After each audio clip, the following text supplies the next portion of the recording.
নমস্কার, নির্মল অ্যাস্ট্রো থেকে আপনাদের সকলকে জানাচ্ছি স্বাগত।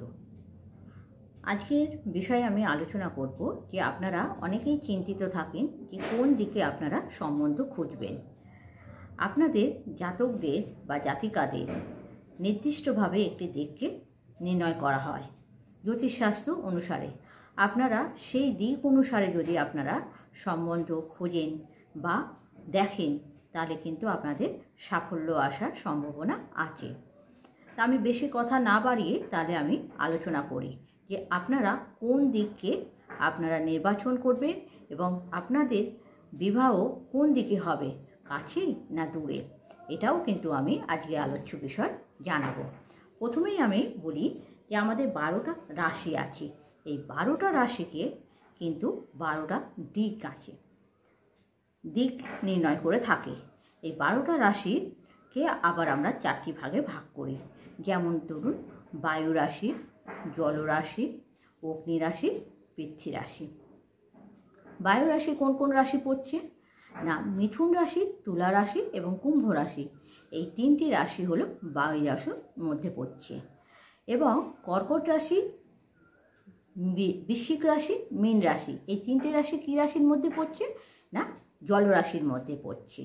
মেষ রাশি, সিংহ রাশি আর ধনু রাশি, এই 3টি রাশি কিন্তু আমাদের অগ্নি রাশির মধ্যে পড়ছে।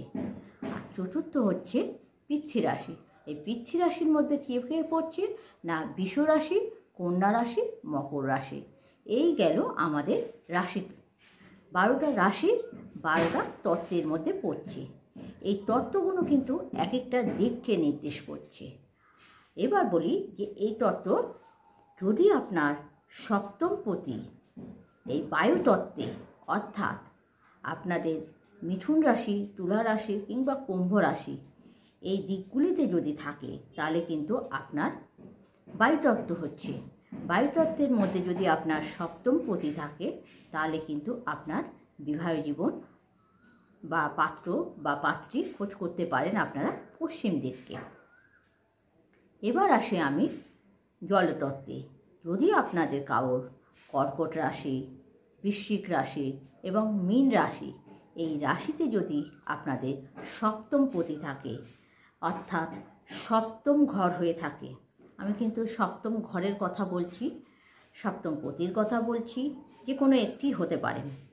আগে আমি বলে দিই যে সপ্তম ঘর, আপনাদের সপ্তম ঘর যদি ওটা হয়ে থাকে, তাহলে আপনাদের উত্তর দিক হচ্ছে, কারণ এটা জলতত্ত্বের দিক। এবার আসি মেষ, সিংহ, ধনু, এই রাশিগুলি যদি আপনাদের যদি সপ্তম ঘর হয়ে থাকে, তাহলে কিন্তু আপনারা কোন দিকে করবেন না, পূর্ব দিকে আপনারা পাত্র পাত্রী খোঁজ করতে পারেন। এবার আসি পিতৃতত্ত্ব। পিতৃতত্ত্ব কোনগুলো না, বৃষ রাশি, কন্যা রাশি, মকর, এই 3টি হচ্ছে পিতৃরাশির মধ্যে। এই 3টি যদি কারোর সপ্তম ঘর হয়ে থাকে, অর্থাৎ আপনাদের লগ্ন ধরে সপ্তম ঘর যদি হয়, আমরা সপ্তম রাশি বলে থাকি যেটাকে, সেই ঘর যদি আপনাদের হয়ে থাকে, তাহলে আপনারা কোন দিকে করবেন না, দক্ষিণ দিকে। এই গেল আমার যে এই সপ্তম ঘর যদি আপনাদের লগ্ন থেকে কারোর যদি সপ্তম ঘর এই রাশির মধ্যে পড়ে, তাহলে এইভাবে আপনারা দিক নির্ণয় করবেন। তবে বলে রাখি যে শুধুমাত্র এই দিক তো হলে হবে না, আপনাদের গ্রহগত দিকও দেখতে হবে। গ্রহগত কি না, আপনাদের সপ্তম ঘরে কোন গ্রহ বসে রয়েছে, সেই গ্রহকে তো দেখতে হবে। সেই গ্রহের বলবত্তাকে দেখতে হবে, অর্থাৎ সে কি উচ্চস্থানে বসে রয়েছে, নাকি নিচস্থ হয়ে বসে রয়েছে, নাকি শত্রু গৃহে বসে রয়েছে, এটা হচ্ছে আপনাদের দেখতে হবে। এর সাথে আপনাদের ভাবগত ভাবটাকে দেখতে হবে। যার গুণাগুণ একটু বেশি থাকবে, তাহলে আপনাদের সেইভাবে দিক নির্ণয় করতে হবে। বোঝা গেল? আপনাদের শুধুমাত্র যে রাশিগত ঘর দেখেই আপনি চিহ্নিত করবেন সেটা কিন্তু নয়। ওই ঘরে যে গ্রহ বসে রয়েছে, সেই গ্রহের বলবত্ততার কতটা আছে, সেটা কিন্তু আপনাকে আগে দেখতে হবে। এবং এই গ্রহগুলো কিন্তু এক একটা দিক আছে।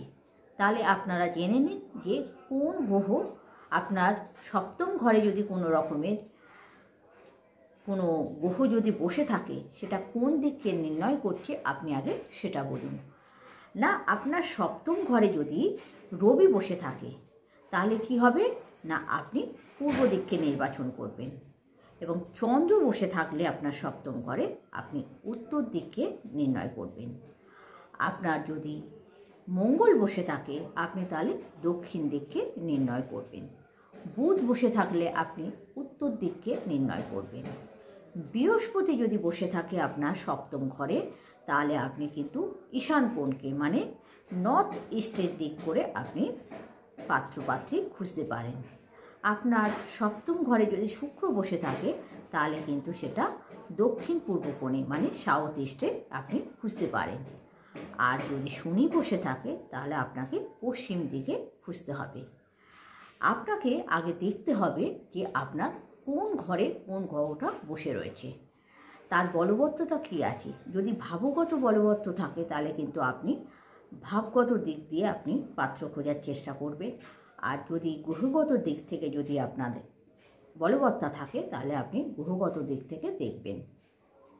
কিন্তু আবার যদি কারোর যদি ধরুন আপনি একই দিকই বেরোচ্ছে, ভাবগত ভাবলেও এক দিক বেরোচ্ছে এবং গ্রহগত দিক দিয়েও এক বেরোচ্ছে, তাহলে আপনি কিন্তু একদম অ্যাকুরেট ওই দিকটি করবেন এবং আপনার সম্বন্ধ ওই দিকেই পাকা হবে, এটা আপনাকে নির্দেশ করছে। আমার ভিডিও কিন্তু বড় হয়ে যাচ্ছে, আমি ভেবেছিলাম যে আপনাদের বলে দেব যে কাছে কিংবা দূরে কোন দিকে হবে, সেটা এই ভিডিওতে বলতে পারলাম না। পরে আমি আলোচনা করব যে কোন রাশির সঙ্গে কোন রাশির বিবাহ দেবে, এবং সেই সময় আমি আলোচনা করে দেব যে আপনাদের বিবাহ জীবন আগে হবে, কাছে হবে নাকি দূরে হবে। আপনাদের যদি আর কিছু বিষয় যদি জানার থাকে তাহলে আমাকে কমেন্ট করে জানাতে পারেন। আর যদি আমার ভিডিওটি যদি ভালো লেগে থাকে তাহলে আপনারা শেয়ার করবেন এবং একটা লাইক কমেন্ট করতে ভুলবেন না। সাবস্ক্রাইব করবেন নতুন যারা আছেন। নমস্কার।